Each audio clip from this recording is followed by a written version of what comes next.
Mzigo unaanza na tairi hili lilikuwa linaitwa Robert. Alikuwa tairi lenye akili. Robert alijikunguta mchanga uliokuwa juu ya mwili wake. Alisimama kwa kujigamba. Alianza kusonga kwa furaha. Njiani, chupa ya plastiki ya maji ilimzuia. Robert alikurubia chupa polepole, kisha aliponda kwa nguvu. Aliendelea kusonga mbele, lakini muda mfupi baadaye alikumbana na kikwazo kingine, chupa ngumu ya glasi ya bia. Robert alijaribu mara nyingi lakini hakuweza kuiponda. Hasira yake ilipanda juu zaidi na zaidi. Alirudi nyuma hatua chache. Mwili wake wote ulianza kutetemeka, kisha kitu cha ajabu kilitokea. Mziki. Robert alitumia akili yake kuiharibu chupa. Aliendelea kusonga na muda mfupi baadaye alifika kando ya barabara. Msichana mrembo kwa jina Sheila alipita kwa gari lake. Robert alivutiwa naye papo hapo. Robert mwenye tamaa mbaya alitaka kuungana na Sheila. Alitumia nguvu zake za akili za kutisha. Alisababisha gari la Sheila lisimame kando ya barabara. Kisha akasonga haraka kumuelekea. Sheila hakumuona tairi akikaribia. Alijaribu kuanzisha gari lake tena, lakini kadri alivyojaribu liliendelea kushindwa tena na tena. Wakati huo huo Robert alikuwa tayari kumkaribia, lakini hafla mwanamume katika gari la kubebea mizigo, pickup truck, alipita kwa kasi. Alimgonga Robert bila kukusudia na kumfanya aruke. Robert alianguka bila fahamu kando ya barabara. Alipoteza udhibiti wa gari la Sheila. Sheila alishtuka gari lake lilipoanza kufanya kazi tena. Aliendesha gari haraka na kuondoka. Hakujua tairi chafu lilikuwa linamfuata.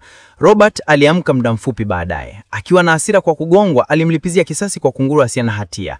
Alimlenga kunguru, alitoa nguvu zake hatari. Katika sekunde chache kunguru maskini aliuawa. Bado akiwa na hasira kubwa, Robert alifuata harufu hadi kituo cha mafuta. Huko alimkuta mwanamume alimgonga.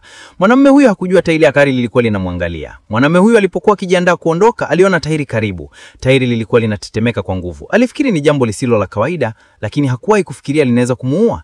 Robert alitumia nguvu zake la kumuua mwanamume huyo papo hapo. Kisha Robert alisonga chini ya barabara kuu, bado akimfikiria Sheila.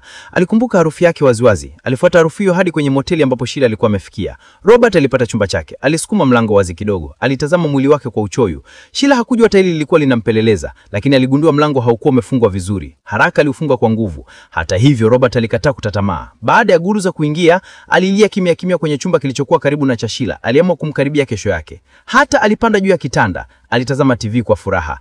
Asubuhi iliyofuata mfanyakazi wa usafi alikuja kusafisha chumba. Aliona TV bado ilikuwa imewasha. Shuka ya kitanda ilikuwa na madonda. Aliposikia maji yakitembea bafuni, alivuta pazia wazi. Kwa mshtuko wake, tairi lilikuwa linaoga. Yule mfanyakazi wa usafi alifikiri tairi liliachwa na mgeni. Alitukana kisha akamtupa Robert nje. Lakini muda mfupi baadaye Robert alisimama tena. Kimya kimya alisonga kurudi kwenye chumba. Wakati huu mtoto wa mmiliki wa moteli alimuona. Mtoto huyo alishangaa. Alikimbia kumwambia baba yake. Alisema aliona tairi hai, lakini baba alifikiri ni mzaha. Alimwambia mnunulie pizza. Wakati mtoto alikuwa ameenda, Robert alimuua yule mfanyakazi wa usafi. Baada ya mauaji hakuondoka, badala yake aliruka ndani ya bwawa la ogaji la moteli. Alioga akifurahia. Mtoto aliporudi, aliingia chumba cha Robert cha zamani. Alikuta mwili wa mfanyakazi wa usafi. Haraka aliita polisi. Aliwaongoza maafisa hadi kwenye bwawa.